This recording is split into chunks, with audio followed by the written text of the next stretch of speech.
Okay welcome दोस्तों, मैं अमोल कासा और आपका एक बार वापस स्वागत करता हूं।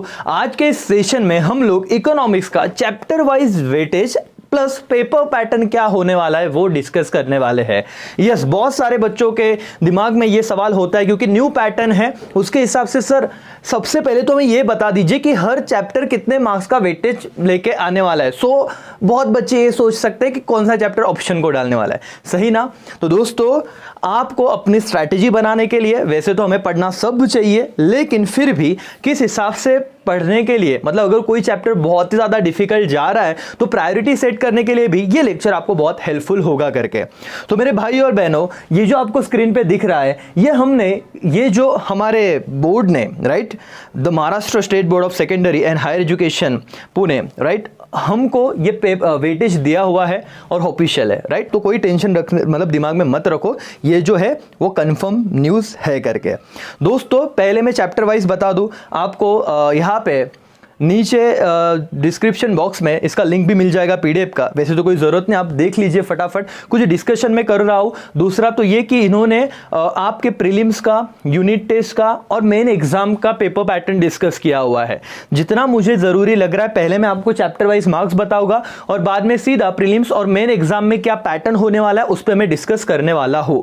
दूसरी इंपॉर्टेंट बात दोस्तों, प्रीवियस ओल्ड अटेम्प्ट में क्या होता था, 140 मार्क्स विथ ऑप्शन पेपर आता था करके, राइट। तो वहां पे मतलब करीब 50% ऑप्शन हो जाता था। मतलब कैसे sir, right any 3 out of 6, मतलब 6 होते थे और आपको 3 लिखने थे। अब जो मैं आपके साथ पेपर पैटर्न डिस्कस करने वाला हूं, आपको समझेगा कि थोड़े बहुत बदलाव क्या है करके।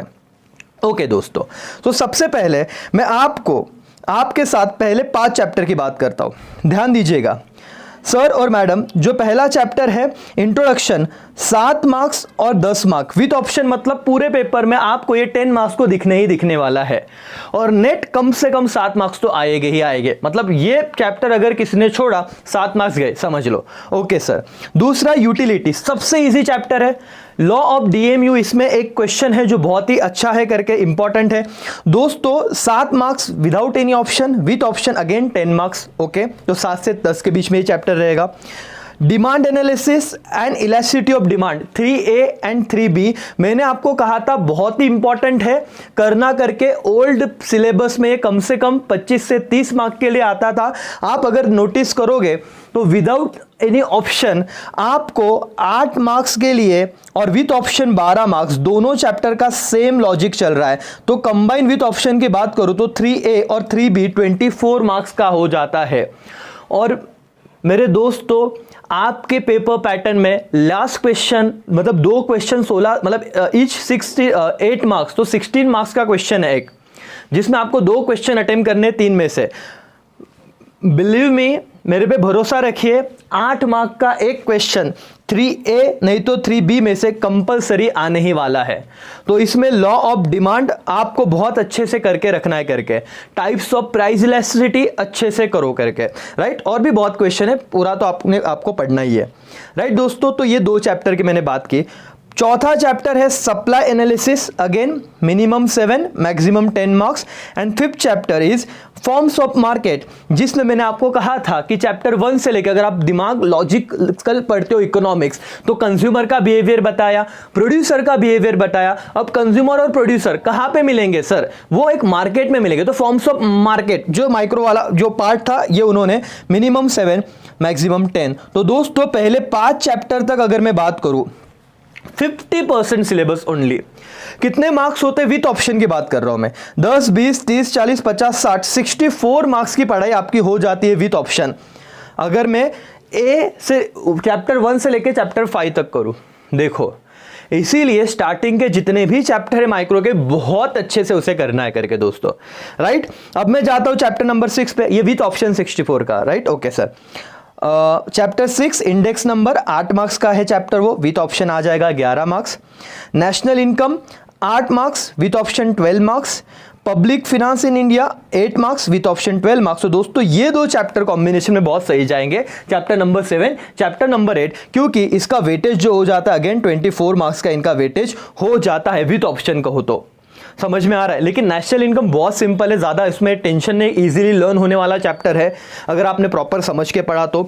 पब्लिक फिनांस, यहाँ पे भी ये चैप्टर बहुत अच्छे से दिया हुआ है, तो इसमें से 8 मार्क का एक क्वेश्चन कंपलसरी आने के चांस है इन दो में से, राइट। मेरे दोस्तों आगे बढ़ रहा हूँ मैं। चैप्टर नंबर 9 आपको दिख रहा है 8 marks with option 11 and chapter number 10 foreign trade in India 4 marks और 6, ये सबसे कम मार्क्स के लिए करके।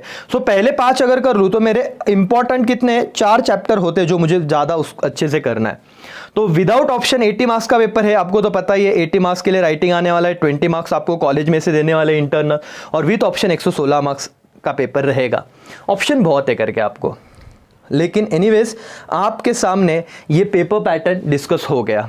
सर अब आप बोलोगे ये पीडीएफ में सर ये ना हमको देखो ये जो कुछ दिया हुआ है डिस्ट्रीब्यूशन ऑफ मार्क्स करके, तो ऑब्जेक्टिव 20 मार्क का पूछा जाएगा, शॉर्ट आंसर 12, फिर very short answer 30, sorry short answer very short 12 marks को, शॉर्ट आंसर 32, लॉन्ग आंसर 16, मैंने कहा ना 8-8 मार्क का एक क्वेश्चन रहेगा करके, वैसे कुछ तो पेपर पैटर्न आने वाला है आपको।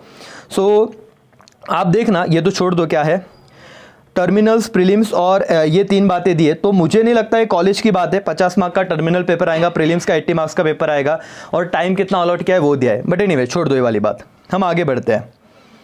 एचएससी बोर्ड एग्जाम 80 मार्क का पेपर आने वाला है, 3 घंटे आपको मिलते हैं पेपर सॉल्व करने को, 20 मार्क्स एप्लीकेशन बेस्ड, जो आपका कॉलेज में जो जितने भी ऑनलाइन सबमिशन वगैरह रहेंगे उस वक्त आपको ये मार्क्स दिए जाएंगे। दोस्तों अब मैं मेन पेपर पैटर्न पे आ जाता हूँ आपके, और हाँ ये मराठी मीडियम हो या इंग्लिश मीडियम हो दोनों के लिए सेम चलने वाला है करके, राइट या।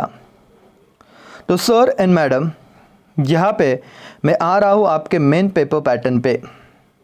यस ये रहा पेपर पैटर्न, सब्जेक्ट कोड आपका 49 है, ठीक है, इसमें कोई टेंशन नहीं करके। 3 घंटे मिलने वाले 80 मार्क्स। मेरे दोस्तों ये प्रपोज्ड है, देखो प्रपोज क्वेश्चन पेपर पैटर्न, तो मतलब 99% सेम ही रहेगा, सिर्फ इन में से कोई तो एक चीज आने वाली है आपको, कोई तो एक। म्हणजे सर समझो मैं क्या कहना चाहता हूँ।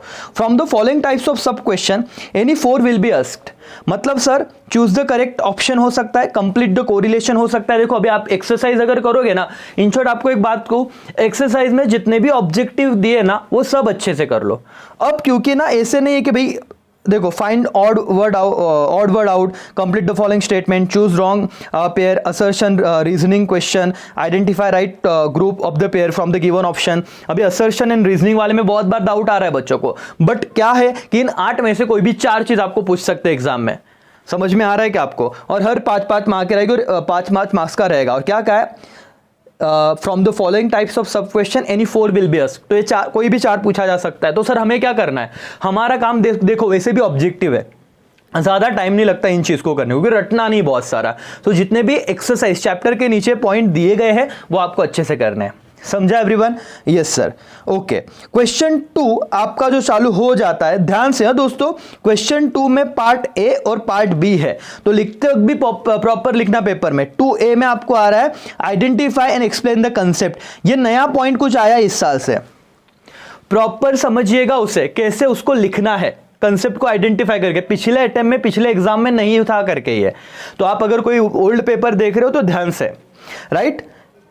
2 मार्क्स ईच है सर, आपको एनी 3 लिखने आउट ऑफ 5, तो 5 क्वेश्चन दिए हो गए, आपको कोई भी उनमें से लगता है तो 3 लिखिएगा। 6 मार्क्स का क्वेश्चन है, विथ ऑप्शन 10 मार्क्स का जाता है सर, बहुत ऑब्वियस सी बात है, 2 मार्क्स 5 विथ ऑप्शन की तो जरूरत ही नहीं, हमको लिखने कितने है, सिर्फ 3। ओके, डिस्टिंग्विश आता है जो कंपेरेटिवली इजी है, अगेन एनी 3 है आउट ऑफ 5, तो आपको 6 मार्क्स का क्वेश्चन ये बन गया। तो मुझे बताओ दोस्तों, क्वेश्चन नंबर 2 कितने मार्क्स का हो गया? 12 मार्क्स का। विदाउट ऑप्शन की बात कर रहे हैं हम लोग, विथ ऑप्शन लिखना ही नहीं है सारा, क्योंकि सर उतना टाइम रहता ही नहीं, 3 घंटे में हमको पेपर कंप्लीट करना है, ये इंपॉर्टेंट टारगेट है। Question number 3, answer the following question. 4 mark का एक क्वेश्चन रहेगा, एनी 3 आउट ऑफ 5, 12 मार्क्स का एक क्वेश्चन बन जाता है। समझा? क्वेश्चन 3, क्वेश्चन 2 पूरा 12 मार्क्स का था, ए और बी पकड़ के। क्वेश्चन 3 अगेन 4-4 मार्क्स के, मतलब शॉर्ट नोट्स टाइप ये रहेगा करके, और आपको 3 अटेम्प्ट करने हैं, ये हो गए आपके again 12 marks. Question 4, state with reason whether you agree और disagree with the following statement. आपको कोई भी 5 क्वेश्चन दिए जाएंगे, कोई 3 लिखना है, और हर क्वेश्चन कितने मार्क्स का रहेगा सर? 4 मार्क्स का रहेगा। तो आपको वापस से क्वेश्चन नंबर 4 कितना हो गया सर? 12 मार्क्स का। समझ रहे हैं आपको?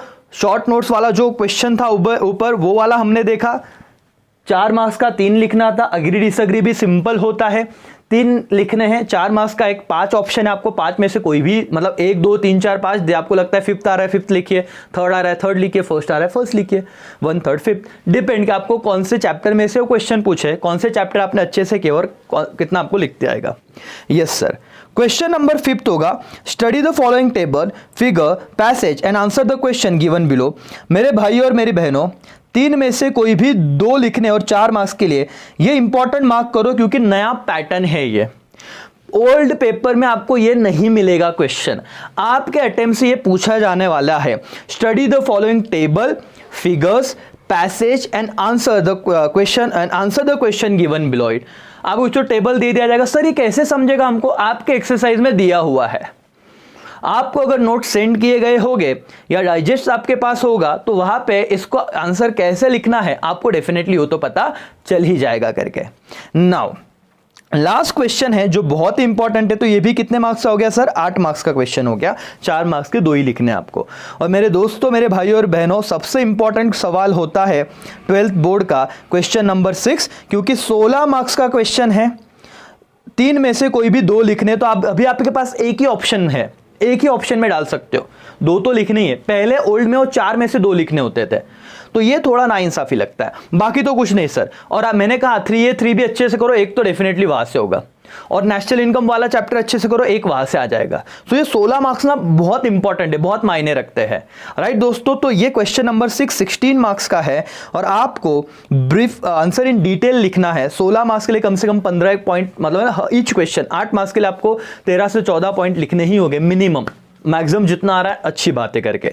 तो मेरे दोस्तों, ये पेपर पैटर्न था, सेम मराठी मीडियम के भी बच्चे हो गए तो सेम उनको भी सेम पैटर्न है, सब चीज सिर्फ मराठी में दिया है। यहाँ पे उदाहरण आधारित संकल्पना ओळखून ती स्पष्ट करा, खालील प्रश्नांची उत्तरे लिहा, सविस्तर उत्तरे लिहा, दैट्स इट। तो पेपर पैटर्न पूरा सेम है। आप इस पीडीएफ में अगर यहाँ पे स्क्रीनशॉट निकालना चाहते हो तो आप स्क्रीनशॉट भी निकाल सकते हो, यही पूरा मराठी मीडियम के लिए भी है, राइट। सेम चीज है, आई थिंक सो आपने स्क्रीनशॉट निकाल लिया होगा, राइट दोस्तों। या पेपर सर ते मार्क्स पण दाखवा, ओके, जिसको मार्क्स देखने ये रहा, देखो इसका भी आप स्क्रीनशॉट निकाल सकते हो, सेम चीजें है।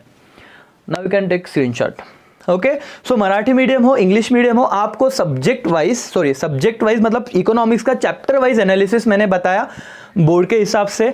पेपर पैटर्न डिस्कस किया, क्या आने वाला है, जो इंपॉर्टेंट क्वेश्चन थे आपको ध्यान ज्यादा देना है। मुझे ऐसे लगता है दोस्तों क्वेश्चन नंबर 6 ज्यादा इंपॉर्टेंट है, क्वेश्चन नंबर 5th जो नया है वो भी अच्छे से करना है आपको। और ठीक है, आइडेंटिफाई द कंसेप्ट, ये वाला क्वेश्चन नंबर 2A भी नया है। बाकी तो क्वेश्चन आपको मोरलेस पिछले पेपर में उसके हिसाब से आपको रहेंगे, मिल जाएंगे, लेकिन इस पे ज्यादा मेहनत करना है दोस्तों। होप सो आपको इस वीडियो से हेल्प हुई होगी। आपके जितने भी 10 दोस्त हैं उन लोगों को शेयर कर दीजिए और चैनल को सब्सक्राइब करना मत भूलिएगा। Thank you so much, bye bye, take care, Jai Hind, जय भारत।